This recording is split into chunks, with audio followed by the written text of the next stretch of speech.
Chilli from TLC is out here scrubbing her MAGA likes like we can't see the receipts. A baby was shot and killed in Brooklyn last week, and I need to talk about what it's really like for a journalist who has to cover that. And the media is replacing journalists with influencers/content creators, and I have some things to say because I'm both. Click, clack the keys on my body with news. Hey everyone, I'm Melissa, an award-winning journalist, storyteller, and content creator. And every week I break down exactly what's happening in culture with the context that headlines skip. If you're new here, please subscribe and hit the bell. I drop this every week and I don't want you to miss it. And if you've been rocking with me, please make sure to like and share this so other people can see it as we continue to grow together. Now, real quick, keeping it simple like I like to do most times. These glasses are from Zennies. The skin is super glue gold screen and the lips are Anastasia lip velvet. Everything is linked below and tagged in the video. Okay, so let's get into it. So Chilli from TLC has had a week, and I do mean a week. The Independent pulled public federal campaign finance records and found she donated over $1,000 to Trump-aligned PACs in 2024. And on top of that, she reposted a conspiracy theory claiming Michelle Obama registered to vote as a man. Now, her explanation,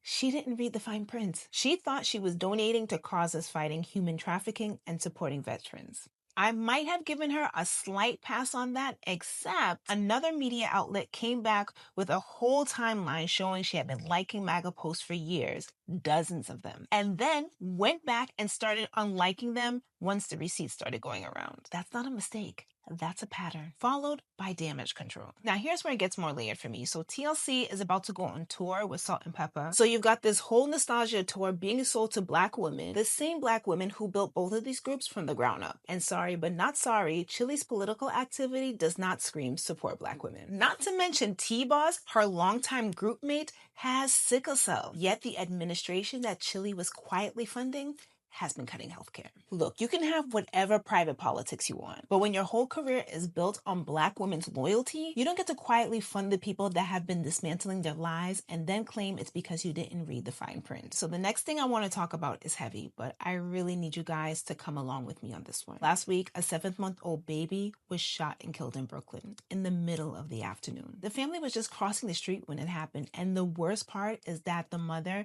ducked into a local bodega to try and run for cover and only then realized that her baby was shot. And I want to talk about this not just as a news story, but as somebody who used to cover heartbreaking stories like this all the time. I worked in TV news pretty much full time for more than a decade. But 2 years ago, I made the decision to leave my job to pursue my own thing. But I started freelancing again because let's face it, I live in New York City and the world is pretty damn expensive. But I'll be honest with you, if this was a story that I had to cover that day, this is the kind of story that would have absolutely eaten me alive. It's actually one of the real reasons why I wanted to step away completely from daily news. It's not that I don't care, it's actually that I care too much because after all, I am human. Yes, I know how to do my job, but there's absolutely no training that fully prepares you for the mental toll it takes on you when you have to be behind those yellow lines and talk to a family who've just lost somebody that they love. You just move on to the next story because that's the job, right? But once the shift is over and it's time to go home, the trauma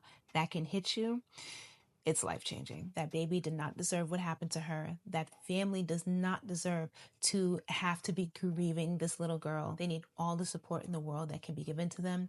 And the journalist that had to cover it that day, they need support too. And speaking of journalists, a few weeks ago, this debate blew back up after an influencer did some really uncomfortable celebrity interviews at the Vanity Fair Oscars party. Rambling, no real questions, and that sent traditional journalists into a spiral. Tabitha Brown jumped in and said anyone can make content, and then some journalists fired back saying there are Black entertainment journalists out of work right now because outlets are choosing follower counts over actual skill. And both of them had a point. But here's where I have to insert myself because I'm literally both in the same body. And I actually want to say something first. I don't call myself an influencer. I'm a content creator because what I make matters a lot more than the product I can move. An influencer's value is their audience size and what they can make their audience do. A content creator's value is the work itself. That distinction sounds small, but it's everything, at least for me anyway. And it's exactly what this whole debate continues to miss. Because when a newsroom says we're bringing in influencers, what they actually mean is we want someone with followers. They're not asking, can this person report? Can they verify? Can they give real context? Can they sit with a grieving family and handle that with care? They're asking how many people follow them And that is a problem. But I have to be fair, the industry is the one that created this. Newsrooms gutted their staffs, they stopped investing in journalists of color, they killed the pipelines, and then handed those same opportunities to people with no real editorial training. That's not the influencer or the content creator's fault. That's a deliberate industry's decision. So here's what I know from doing both. There's a difference between when I'm reporting and from when I'm creating content. When I'm reporting, there are sources, verification, editorial standards, accountability. When I'm creating, there's my opinion, my perspective, and my audience's trust. Both matter, but they're not the same thing. And the moment we decide they are is the moment misinformation gets a press pass. I didn't walk away from the newsroom because I stopped believing in journalism. I walked away because the industry stopped investing in journalists who look like me. And now I'm out here doing both, but on my terms. And I really think that's the future, but only if we hold ourselves to real standards. All of us. Okay, so that's the recap for this week. Let me know in the comments what you thought, what story hit different for you. If you're new here, don't forget to subscribe and hit the bell so you don't miss out on next week. And please don't forget to like and share this video with anybody who may need to hear it too. Click, clack the keys on my body with news.